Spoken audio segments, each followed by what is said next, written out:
Your Honor, I present Exhibit A, my itemized invoice for raising my niece after her mother's death, Aunt Catherine announced, sliding a monofolder across the courtroom with the confidence of someone who never lost an argument at Thanksgiving dinner.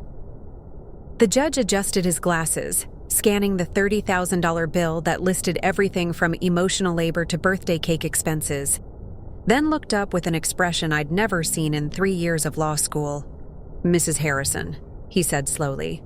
"Before we proceed, perhaps you could explain why this invoice doesn't mention the steady financial support you were already receiving for Amelia's care." The courtroom erupted. Catherine's lawyer scrambled through papers while my aunt's face drained of color. Behind me, cousins who come to cheer on their mother's righteous cause started whispering.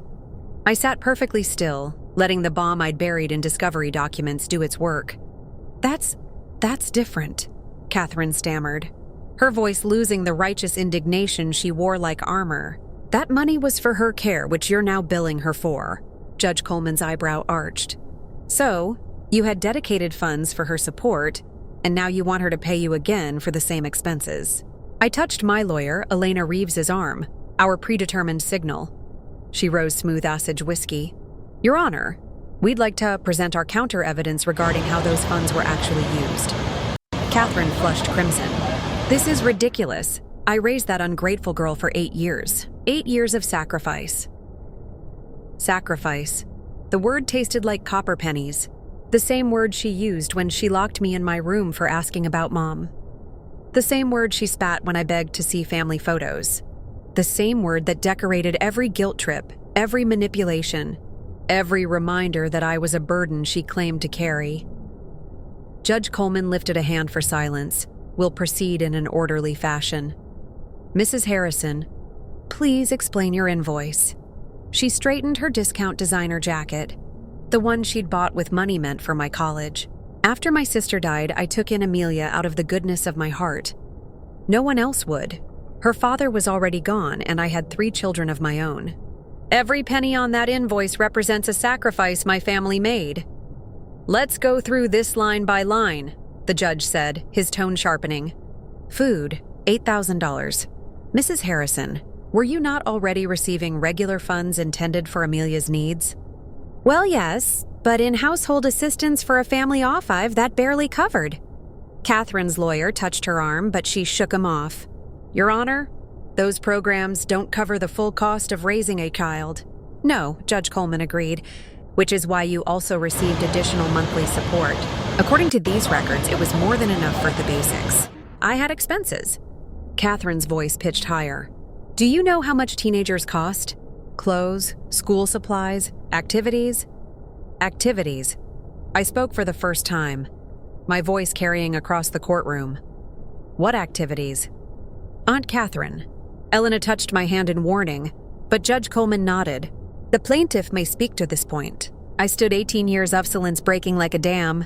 I wasn't allowed to join any activities. Too expensive. You said I wore your daughter Megan's hand-me-downs even though support funds were meant for clothing. I had different meals than your family. Rice and beans while you had steak. Should I continue?" "You ungrateful," Catherine began, but her lawyer grabbed her arm. "Miss Martinez," the judge said, note unkindly, "do you have evidence of these claims?" Elena handed him a thick folder. "Photos, Your Honor. School records showing Amelia was denied field trips because payments were never made. Witness statements from teachers who provided her lunch money, medical notes, citing malnutrition, and this she lifted, a small leather journal. Amelia's diary from ages 10 through 15 documenting where her support really went. I remembered that diary hidden under a loose floorboard written in code Catherine never cracked. Every dollar she spent on herself while telling me to be grateful for scraps. Every time Megan got new shoes while I walked with holes in mine. Every Christmas where my gift was being allowed to sit at the table. This is character assassination, Catherine Shree. I gave her a home. I could have let her go into foster care. Foster care might have been kinder, I said quietly. At least they wouldn't have stolen my future while calling it charity. Judge Coleman read through several pages, his expression darkening with each one. "Mrs. Harrison, these bank records show large cash withdrawals, coinciding with the benefit deposits. Can you explain? I household expenses to Las Vegas. He held up a credit card statement. Atlantic City. These casino charges. The courtroom had gone deadly quiet behind Catherine. Her children, my cousins, were staring at their mother with dawning horror. Megan, who'd always wondered why she got so many nice things. James, who'd asked once why I didn't eat dinner with them. Little Sarah, who tried to share her toys until Catherine told her I didn't deserve them. Your Honor, Elena said, we'd also like to present evidence of educational fraud. Objection. Catherine's lawyer finally found. His voice. Overruled. Proceed. Alina. Handed over another folder. Mrs. Harrison claimed, on multiple legal documents that she was saving for Amelia's college education. These sworn affidavits for state programs, federal aid applications. Yet, when Amelia turned 18, the college fund was empty. The $50,000 that should have been there based on the benefits specifically designated for education had vanished. I had unexpected expenses, Catherine muttered. Like your bathroom renovation? I asked. The one you posted all over Facebook or Megan's Sweet 16 party that cost $15,000? The one I wasn't allowed to attend because I wouldn't fit in with her friends. Miss Martinez, Judge Coleman said gently. I understand this is emotional, but I'm sorry, Your Honor. I took a breath. But she's not just asking for money. She's asking me to pay for my own neglect, to finance my own abuse, to thank her for stealing my childhood and my future. Catherine's face had gone purple. Abuse? I never laid a hand on you. No, I agreed. You just told me every day that I killed my mother by being born. That my father left because I was too much trouble. I should be grateful you didn't dump me at the fire station. You just locked me in my room when your friends came over because I was an embarrassment. You just made me eat in the kitchen while your real family ate in the dining room. You just enough. Catherine slammed her hand on the table. I want my money. I deserve compensation for taking in my sister's mistake. The word hung in the air like a noose. Mistake. Judge Coleman's voice had gone arctic. You consider your niece a mistake. Catherine's lawyer was frantically whispering in her ear, but the damage was done. Her true face had slipped out in front of everyone. I mean, we all heard what you meant, the judge said. He turned to me. Miss Martinez, do you have anything else you'd like to add?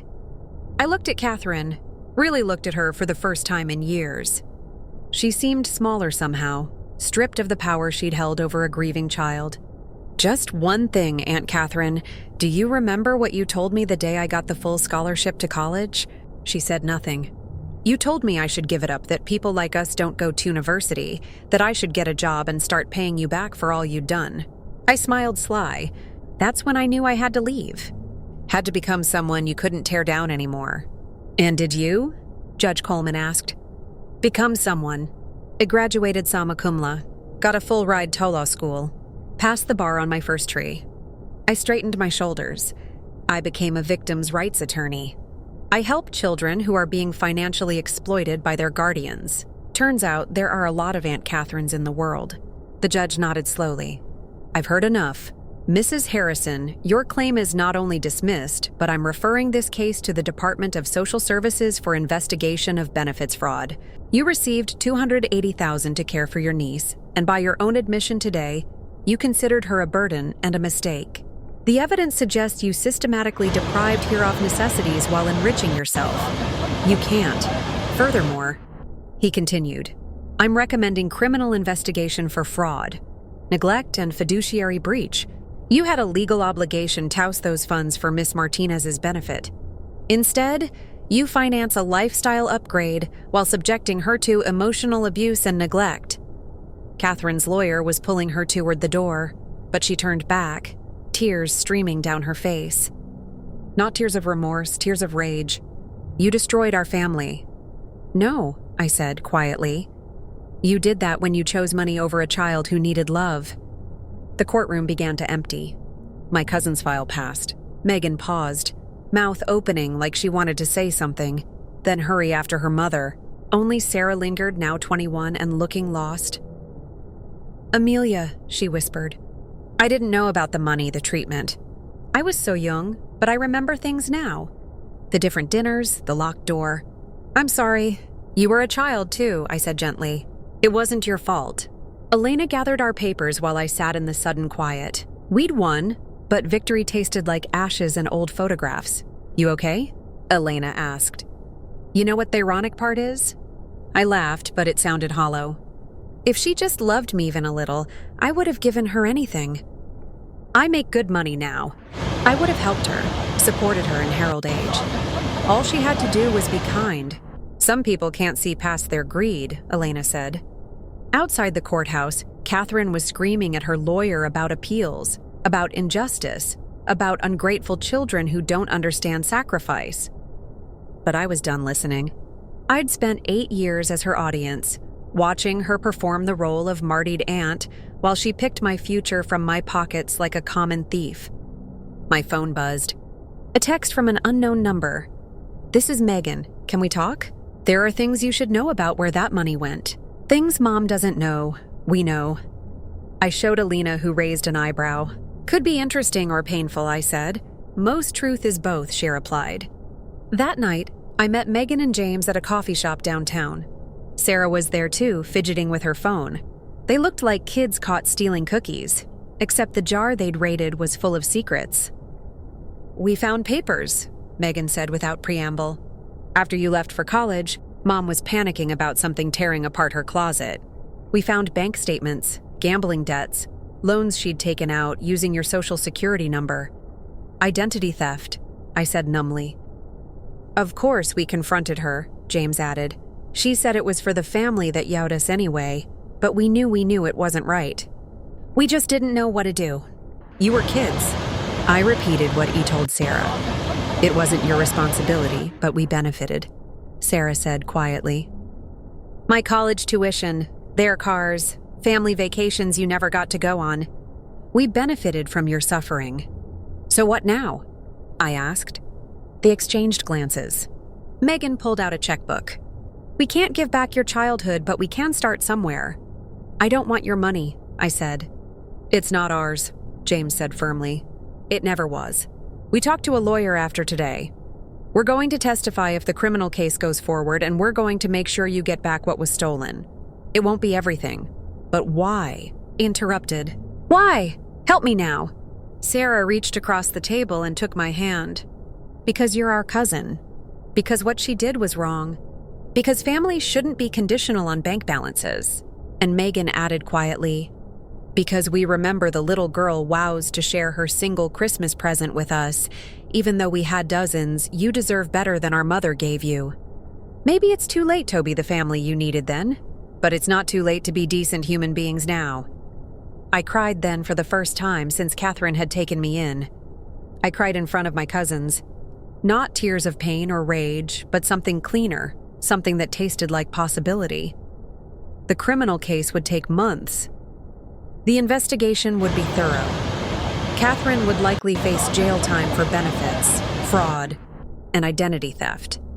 But sitting in that coffee shop with 3 people who chose truth over comfortable lies, I felt something I hadn't experienced in 18 years.